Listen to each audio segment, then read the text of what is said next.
Bienvenue dans le goût du savoir. Si tu aimes la vidéo, like et abonne-toi. Alors, tu veux justement nous expliquer la différence entre attention et concentration, hein. Ça tombe bien, Ouais, tout à on est fait. curieux de comprendre.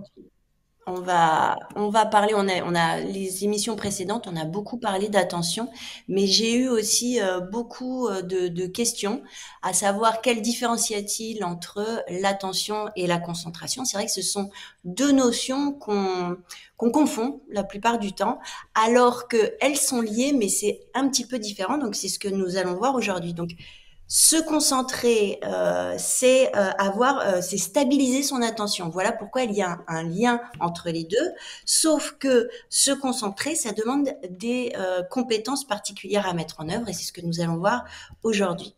Donc, dans les émissions précédentes, on a vu que l'attention, ça exigeait un contact, une cible, une connexion. Mais si par exemple vous êtes en train de lire, vous pouvez être très attentif en fait aux mots, aux phrases. Simplement, cela ne suffit pas pour comprendre finalement ce que vous êtes en train de lire. Donc, pour avoir une bonne attention, il faut avoir un contact actif. Alors, qu'est-ce que ça veut dire avoir un contact actif? Eh bien, c'est là que la concentration intervient. Alors, la concentration peut s'apparenter finalement à une technique. Nous allons voir ça aujourd'hui. Pour être concentré, on a besoin de trois notions, donc une perception, une intention, mais aussi une manière d'agir. Et c'est ce qu'on peut résumer avec cet acronyme qu'on appelle PIM, donc P-I-M, perception, intention, manière d'agir. Mais finalement, qu'est-ce qui se cache derrière ces mots de perception, intention, manière d'agir? C'est ce que nous allons voir. Donc la perception, finalement, c'est se poser une question, c'est je fais attention à quoi? L'intention, c'est je cherche à faire quoi? Et enfin, la manière d'agir, c'est je fais attention à bien faire quoi? Voilà, Ça la se mange pas les pimes, hein. Comment? Ça se mange pas les pimes. Sauf s'il y en a plusieurs, ça fait PIMS, hein. Donc finalement, être concentré, c'est être attentif, mais c'est surtout se poser des questions par rapport à cette cible. Je fais attention à quoi? Je cherche à faire quoi? Je fais attention à bien faire quoi?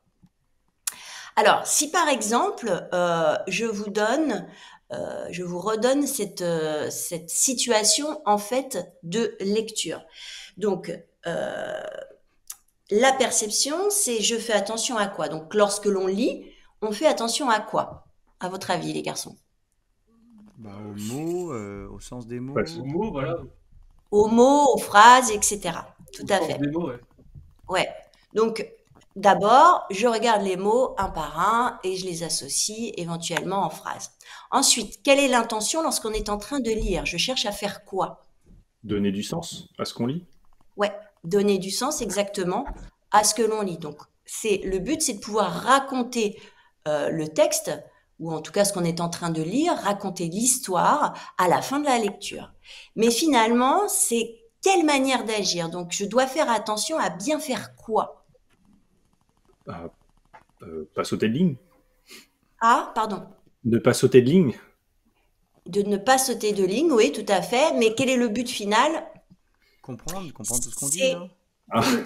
pouvoir s'imaginer le texte au fur et à mesure de la lecture, se faire une représentation mentale, c'est-à-dire ce petit film finalement qu'on a en tête au fur et à mesure qu'on lit les mots, puisqu'on leur donne du sens et on les associe les uns aux autres, puis les phrases les unes aux autres.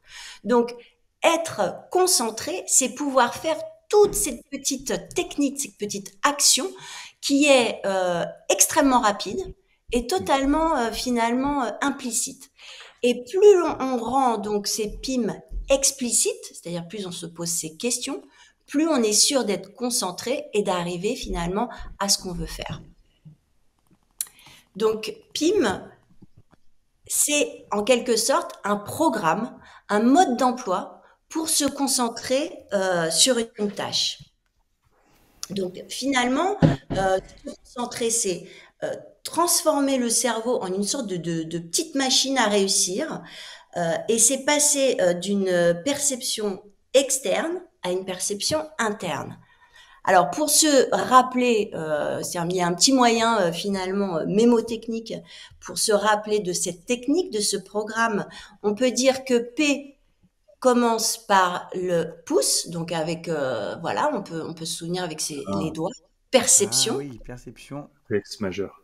intention, intention, I de index, et le M, le majeur. M de Voilà, majeur. alors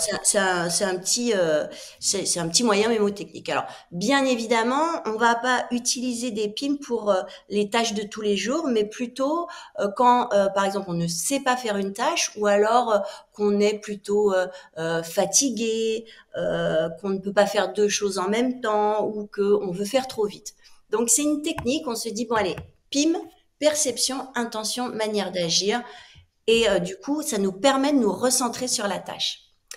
Alors, je vais vous faire un autre petit test. Donc, quel PIM? Alors, les garçons, écoutez bien, c'est une spéciale dédicace pour vous. Tracez un cercle avec un compas. Oui, il y a une faute là que j'ai demandé qu'on corrige d'ailleurs, avec cercle avec un compas. Ah oui, tracer un cercle avec cercle. Non, c'est tracer un cercle avec un compas. Oui, c'est une erreur. Alors, à votre avis, corrige, mais c'est pas que tu corriges, c'est pas grave. l'intention, je cherche à faire quoi? Tracer un cercle. Je vais dire un cercle, quoi, un tracé. Représenter une figure. Déjà, on regarde la position de la mine du compas. La perception, je fais attention à quoi? À pas faire tourner l'écartement de mon compas. Ouais, Moi, c'est ce que je ferais.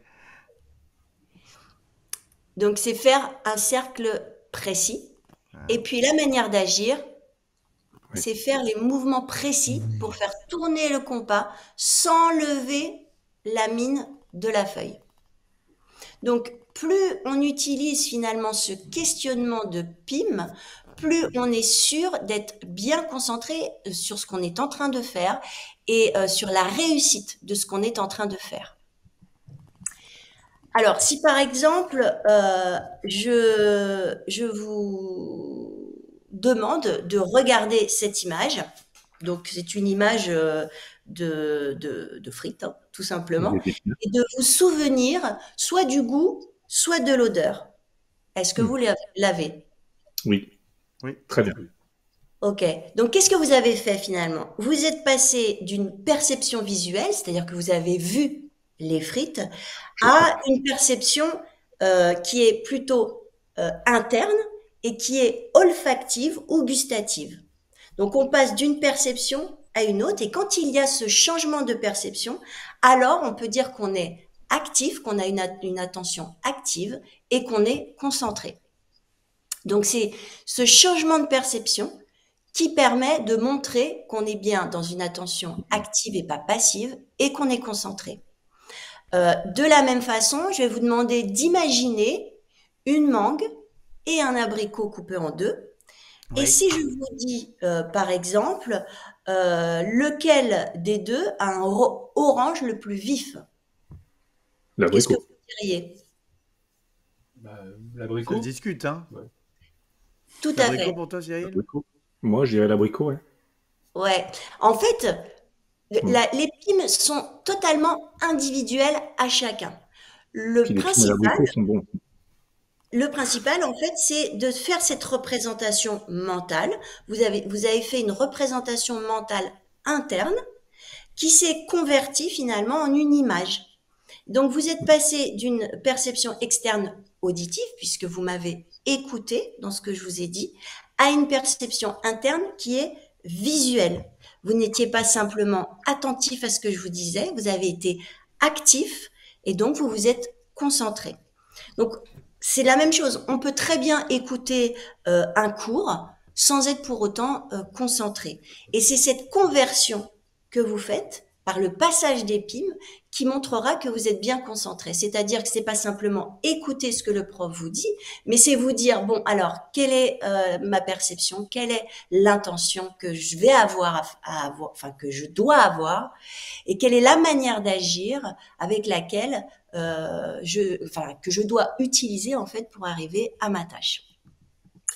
Donc finalement, pour conclure, la concentration, c'est avoir une attention active, et voilà le lien qu'il y a entre attention et concentration. C'est deux petites choses différentes, mais qui sont très très liées. Et finalement, pour avoir une attention active, il faut donc dans sa tête avoir un changement de perception, ne serait-ce que vous avez bien compris, passer de l'externe à l'interne. Il faut aussi avoir une intention et une manière d'agir. Et si vous utilisez donc ces PIM avec les trois doigts que je vous ai montré, cette perception, intention, manière d'agir, on a tout compris. Voilà, exactement. Eh bien, vous vous assurez d'une concentration optimale. Voilà. Eh ben, la différence. Merci beaucoup, Cécile. On peut t'applaudir. On peut liker le code de Cécile, bien sûr, et le partager si on va.